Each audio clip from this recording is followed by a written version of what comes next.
नमस्कार दोस्तों, स्वागत है आप सभी साथियों का इस हिंदी की शिक्षण विधियों की क्लास में।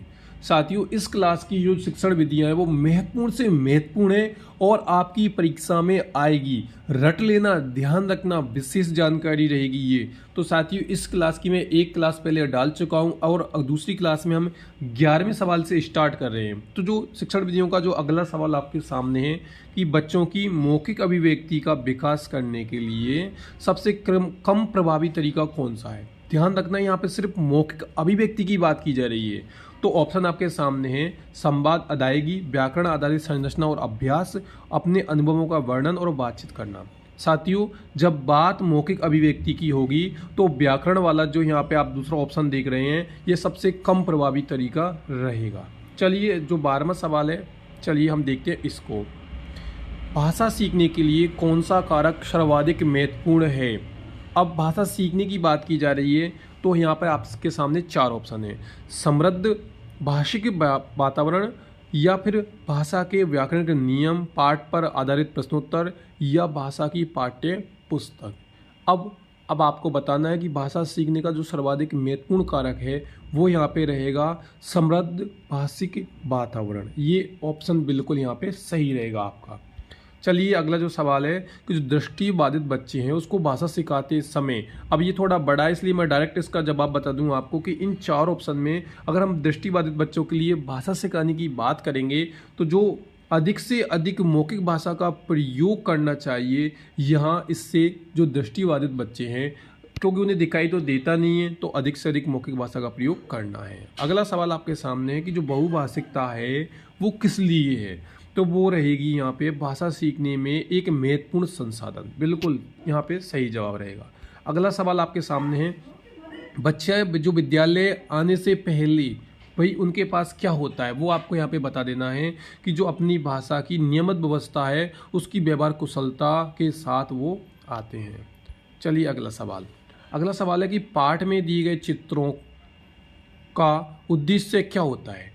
तो वो उद्देश्य आपको बताना है। तो वो उद्देश्य रहेगा कि जो चित्र अमूर्त संकल्पनाओं को समझने में सहायता करते हैं, जिसे हमने देखा नहीं है या फिर हम जिसे देखकर अच्छे से समझ सकते हैं, उसके लिए, उन अमूर्त कल्पनाओं के लिए चित्र दिए जाते हैं।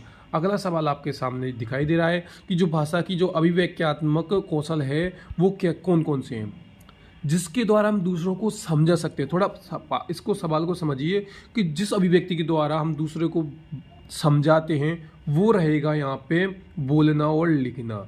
बोलने से भी दूसरा समझ जाता है और लिखकर भी दूसरा समझ जाता है, यानी अभिव्यक्ति कौशल ये दोनों रहेंगे। अगला है कि जो प्राथमिक स्तर पर कौन सा शिक्षण का उद्देश्य नहीं है। बात यहाँ पे प्राथमिक स्तर की है और शिक्षण के उद्देश्य की है, और नहीं विशेष यहाँ पे ध्यान रखिएगा। अब ये 4 ऑप्शन है आपके सामने। तो जो आप देख रहे होंगे कि जो वर्णमाला का क्रम है इसको कंठस्थ कराना, ये यहाँ पे प्राथमिक स्तर पर नहीं है। चलिए, 19वां जो उपचारात्मक शिक्षण है की जो सफलता निर्भर करती है वो इन 4 ऑप्शन पे किस पर निर्भर करती है। तो वो रहेगी समस्याओं के कारणों का सही पहचान करने पर, यानी जो समस्या है वो है क्या, अगर इस बात की जानकारी है तो आप सही उपचारात्मक शिक्षण कर सकते हैं। 20वां सवाल आपके सामने है वापस से, भाषा कौशलों के संदर्भ में कौन सा कथन उचित है। तो वो भाषा कौशलों के बारे में जो सही उचित कथन रहेगा वो रहेगा कि भाषा के चारों कौशल परस्पर अंतः संबंधित होते हैं। ये बिल्कुल सही है। अगला 21वां सवाल कि एक सांस्कृतिक कक्षा में आप भाषा शिक्षक के रूप में किस बात पर अधिक महत्व देंगे। तो वो 4 ऑप्शन में से आपको बताना है। तो वो रहेगा आपका कि बच्चों को भाषा प्रयोग के अधिक से अधिक अवसर देना है। बिल्कुल ये सही जवाब रहेगा आपका। 22वां सवाल आपके सामने है कि हिंदी की कक्षा में प्राय हिंदीतर भाषी बच्चे हिंदी सीखने में अनेक कठिनाइयों का सामना करते हैं, क्योंकि अब आपको यहाँ पे इस सवाल का जवाब देना है कि प्राय हिंदी उनकी मातृभाषा की संरचनात्मक में अंतर होता है। जो हम बोलते हैं और जो हमें पढ़ाई जाती है उसमें अंतर होता है। अगला जो सवाल है 23वां, बोलना कौशल में महत्वपूर्ण है। अब वो रहेगा क्या, आगे के मैं ऑप्शन नहीं बता रहा क्योंकि सही जवाब आपकी मधुर वाणी यहाँ पे सही लगाना है आपको। चलिए, ऑप्शन में आपको बता देता हूँ वो सवाल के कि ये वो 3 ऑप्शन और हैं। चलिए, 24वां सवाल हमारे सामने आपके सामने है कि एक समावेशी कक्षा में कौन सा कथन भाषा शिक्षण के सिद्धांतों के प्रतिकूल है। 4 ऑप्शन आपके सामने हैं और वो रहेगा व्याकरण के नियम सिखाते समय बच्चों को का भाषा विकास में शीघ्रता होगा। 4 ऑप्शन आप जरूर पढ़िएगा। चलिए, आपको 4 ऑप्शन तो जरूर देखनी ही है। कहानी सुनाने से क्या होता है भाई? कहानी सुनाने से तो वो होता है बच्चों के कल्पना शक्ति और चिंतन शक्ति का विकास होता है। अगला सवाल है कि बच्चों के लेखन कौशल का मूल्यांकन करने के लिए कौन सी विधि बेहतर होगी इन 4 ऑप्शन में से? तो वो आप सभी जानते हैं इस सवाल को तो, कि अपने अनुभवों को लिखना। सही जवाब। अगला 27वां आपके सामने फिर से है कि एक भाषा शिक्षक के रूप में सबसे बड़ी चुनौती क्या है भाई? बताइए। वापिस से ये 4 ऑप्शन है और वो रहेगा बहुभाषी कक्षा में शिक्षण के लिए उचित रणनीतियाँ तय करना। आपका सही जवाब है। अगला, भाषा शिक्षण में पाठ्य पुस्तक अब आवश्यक है या साधन है या साध्य है या क्या है, वो आपको यहाँ पे इन 4 ऑप्शन में से बताना है। तो वो रहेगा एक साधन है। चलिए, गृह कार्य के बारे में कौन सा कथन जो उचित है वो आपको यहाँ पे बता देना है। तो चलिए आप बताइए। तो वो रहेगा आपका यहाँ बच्चों की क्षमताओं और स्तर के अनुसार गृह कार्य दिया जाना चाहिए। चलिए अगला, कि जो प्राथमिक स्तर पर बच्चों की भाषा शिक्षण के संदर्भ में निम्नलिखित में से कौन सा कथन असत्य है, यानी जो गलत है वो आपको बताना है। असत्य है, विशेष ध्यान रखना है आपको, यानी 3 बात सही है और 1 बात इसमें गलत है। तो जो 30वां सवाल का जवाब रहेगा कि ये बात भी सही है, ये भी सही है, ये भी सही है, परंतु ये सही नहीं है। यानी इस सवाल का जो जवाब रहेगा वो रहेगा बच्चों की भाषा संकल्पनाओं और विद्यालय में प्रचलित भाषा परिवेश में विरोधाभास ही भाषा सीखने में सहायक होता है।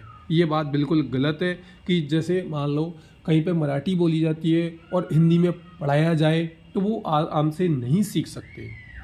चलिए अगला सवाल, उच्च प्राथमिक स्तर पर भाषा शिक्षण की जो प्रक्रिया है सबसे अधिक महत्वपूर्ण है, वो आपके सामने 4 ऑप्शन यहाँ पे ये रहे और उन 4 ऑप्शन में जो सही जवाब है इस सवाल का वो रहेगा कि पाठ्य पुस्तक में दिए गए साहित्यिक अंशों का विस्तृत व्याख्या। अगला सवाल, भाषा की सतत और व्यापक मूल्यांकन का जो उद्देश्य होता है वो आपको यहाँ पे बताना है इन 4 ऑप्शन में, और वो रहेगा यहाँ पे बच्चों की सीखने की जो प्रक्रिया है उसे समझकर उपयुक्त शिक्षण अधिगम प्रक्रिया अपनाना। चलिए अगला, भाषा अर्जन भी क्या है? इन 4 ऑप्शन में जो भाषा अर्जन है वो है सहज और स्वाभाविक है भाई। चलिए अगला, उच्च कक्षाओं में क्या है भाई? इन 4 ऑप्शन को आप एक बार पढ़िएगा और वो रहेगा यहाँ पे साहित्य साध्य होता है और भाषा कौशल एक साधन होता है। और अगला जो सवाल है कि भाषा के संदर्भ में निदानात्मक परीक्षण का जो उद्देश्य है वो क्या है? इन 4 ऑप्शन में। इस क्लास का लास्ट सवाल ले रहा हूँ, अगली क्लास आपके लिए बहुत जल्द लाऊंगा, बहुत ही महत्वपूर्ण से महत्वपूर्ण सवाल रहेंगे आपके लिए।